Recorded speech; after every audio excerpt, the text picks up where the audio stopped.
and welcome to Light for Life. If you are returning to our channel, thank you. We value and appreciate you.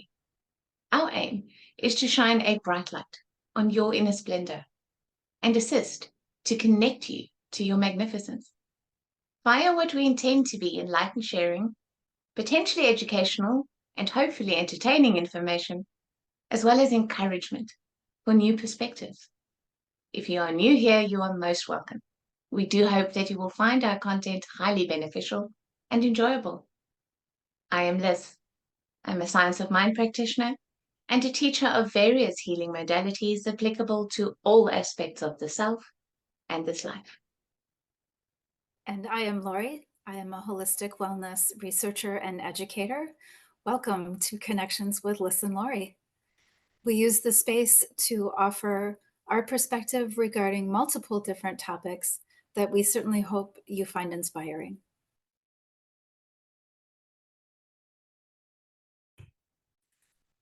Today, Liss and I are going to explore our opinions and perspectives regarding the higher self and exactly what is this higher self or this authentic self.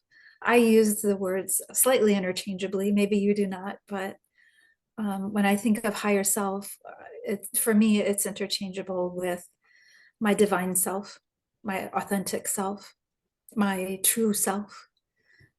And I also think it's important to look at what the higher self isn't. The higher self is not my personal self or what other people might call the ego self. They're vastly different in my experience and my perspective.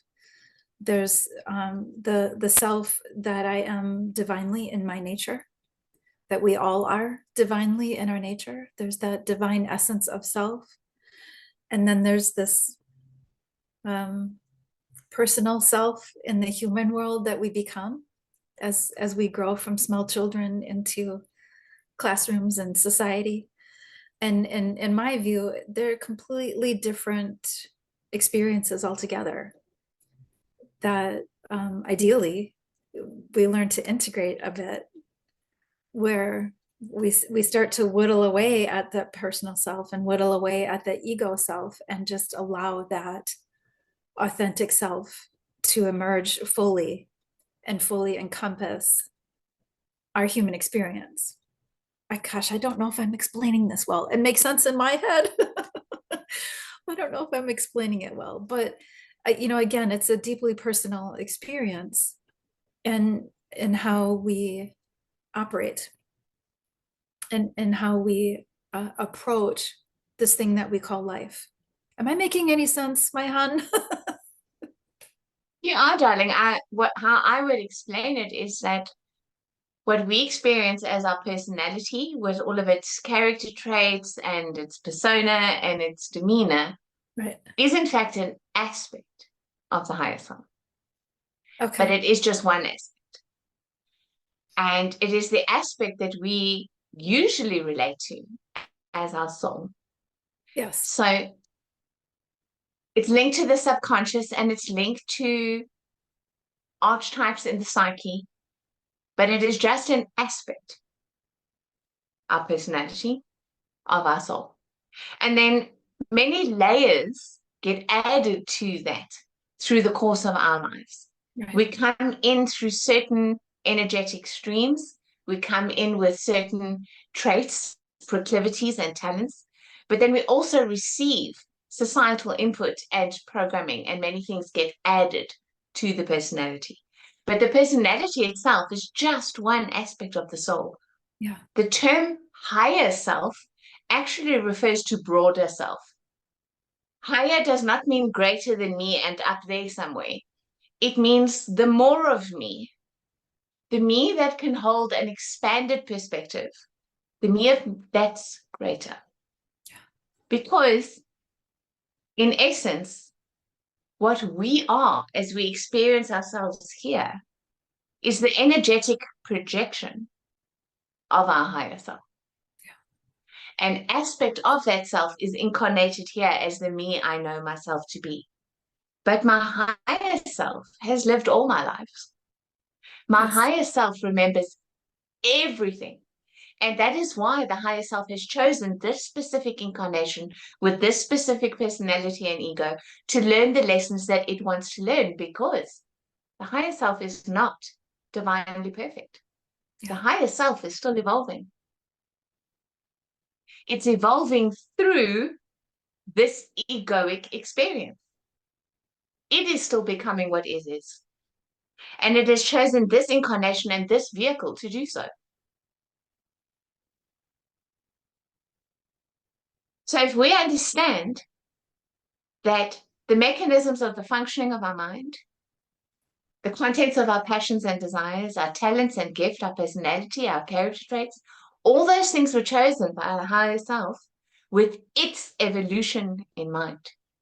That makes all our lessons and all our experiences perfect on that broader perspective level, because that is what we came to experience. That is what we came to learn. Yeah.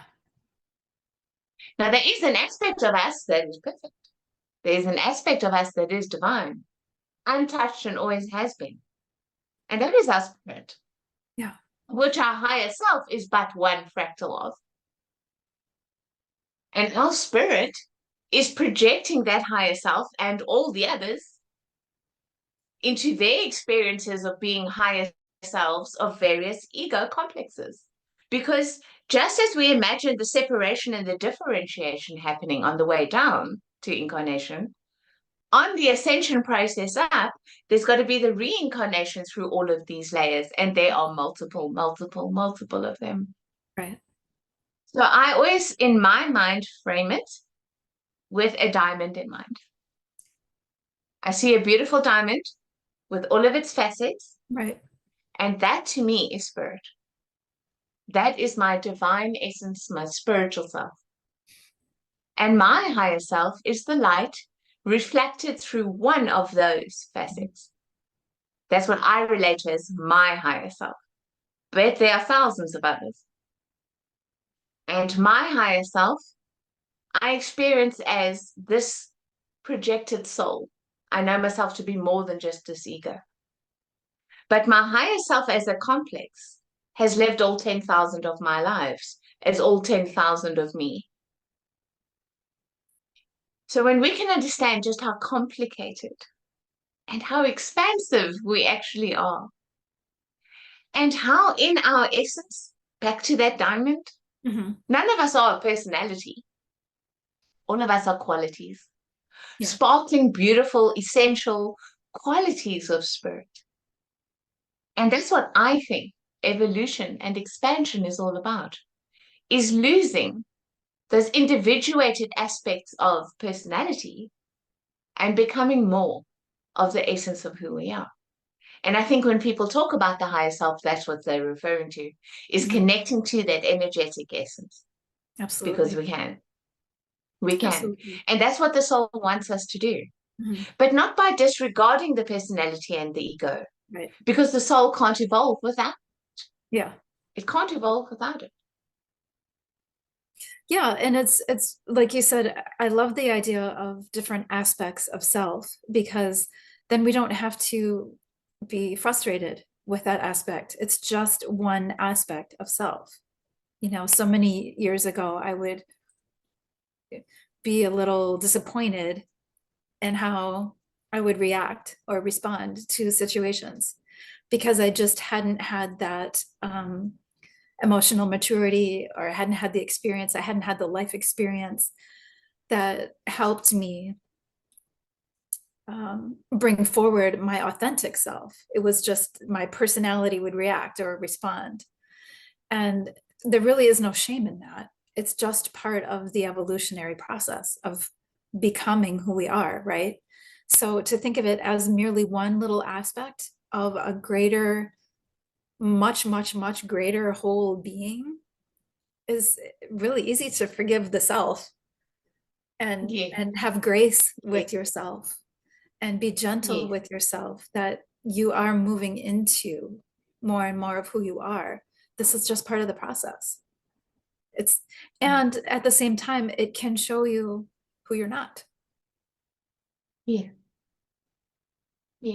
And opening up to more influence coming to assist us via our Mm. intuition from our higher self. Mm-hmm. Instead of trying to do this all alone, Yeah. at the end of the day, it's the soul that wants to evolve. So why don't we let the soul help us? Yeah. Because that's what it wants to do. It's in its interest to do that. The soul doesn't want us wasting this egoic incarnation.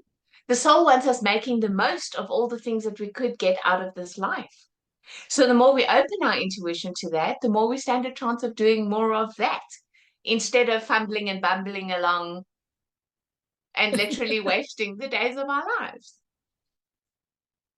Because even our spirit, that magnificent diamond composed of all the facets of our higher self, isn't the end of the story. Yeah. That diamond is just one gem in a crown of jewels, otherwise known as our oversoul. So the question is, how high do we want to connect? Yeah. How much do we want to expand? How much of our true nature do we want to integrate and embody, as we were discussing on a previous episode? Because there is so much available to us, and it is all expanded perspective. When we see more, we automatically understand more. And yes, we have more grace, so much more grace and compassion. But at the same time, we also know when you know what, this is just egoic nonsense. Yeah. Like you would talk to a 2-year-old, Yeah. you get the ability within yourself to stop taking nonsense from yourself and just say, Yes. you know what? No. We know we're greater than this. We're bigger than this. We're not going to do that. We're just not. So yes, it's empowering in that regard, I think. Absolutely. You know, there does come a point, I think for most people, there comes a point where we start to recognize that we can do better. There's something about our reactivity or our responses where, you know, for me, I was very good at putting my foot in my mouth. So I got opportunities to practice the pause. Think before you speak. How might you better convey your message? How might you better be understood? And it was really in kind of like you said, giving myself the grace to say, no, don't do that anymore. Just hold on. Slow your roll. Slow your roll, sister. Slow down. Be more intentional. Be more aware of what it is that you truly want to say. Take time choosing your words and convey your message. And not only is it good for the other person, so they really understand what you're saying, but it honors, like you said, it honors so many aspects of yourself when you give yourself that grace to be truly thoughtful and considerate with yourself first. And by extension, Yeah, it well, just Lori, naturally falls out to the others. when I was young, I'm such a calm and a peaceful person, and I have been since my early 20s. But when I was young, I had a temper that you would not believe. You would not that I was volatile, like borderline volatile, seriously. And I've never had an example in my life of not expressing an emotion. Yeah. Like the possibility of not expressing an emotion hadn't even occurred to me until I was in my 20s and in a relationship I really valued.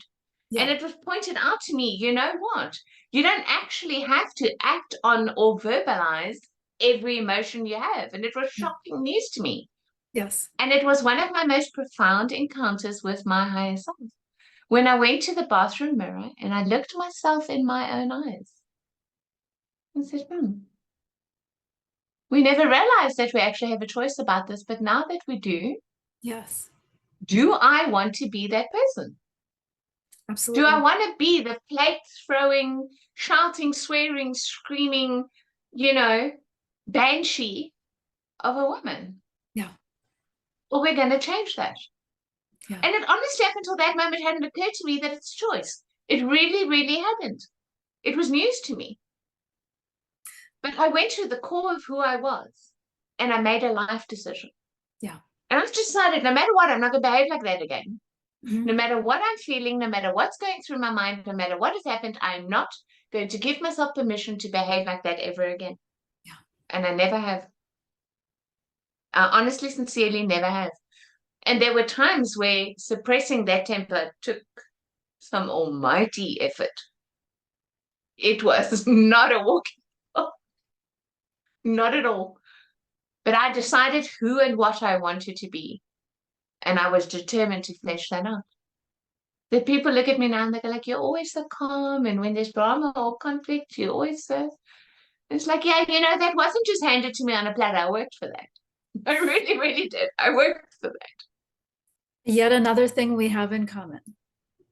I was a very uncomfortable teenager, very uncomfortable young adult, loaded with anger and ready to fire at anyone and everyone. And same thing, someone I hold very near and dear said, that was a really embarrassing experience for me. Can you never do that again? And again, I had no idea that my behavior embarrassed my loved one. No clue. And same thing, I never did that again. And we have worked our way through into that piece because that's not at all how we felt. And it doesn't just happen because we've decided. There's some work involved. And now I have to understand words like appropriately handling emotion and healthy demonstrations of anger and all of these concepts that were completely foreign to me. And not behaving like a petulant child. Yeah, well, I mean, Lori, in my case, I had a extremely narcissistic mom. And so she modeled that behavior for me, and I honestly thought it was normal. I thought that's how you conducted yourself in relationship. I honestly didn't realize that it wasn't okay to be like that. That an emotion is not a permission slip, actually. Yes. That you don't get to disrespect people just because of something that you happen to be feeling.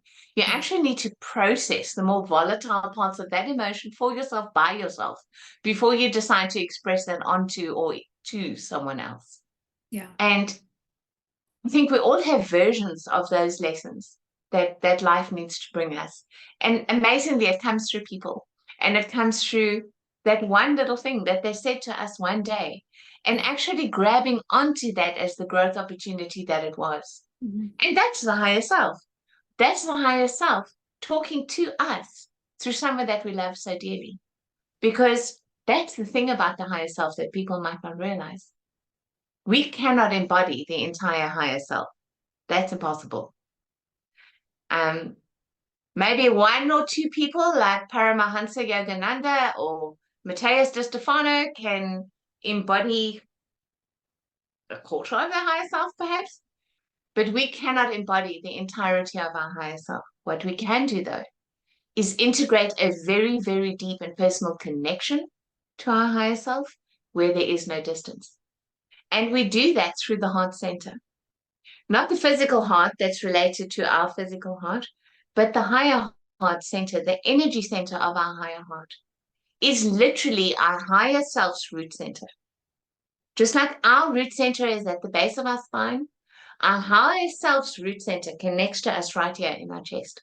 We connect via love. So anytime a message is coming from love, coming from someone that we love, even if it's not a loving message, anytime love is the undercurrent of where that message is coming from, that is the higher self talking to us. And we can learn to experience that internally instead of needing external voices to be the voice of our higher self for us. We can learn to do it with ourselves. But some of the most gracious things that ever happen for us, voices of the angels, are when people align themselves to speak for our higher self on our behalf. It's beautiful. It's a grace and it's a blessing.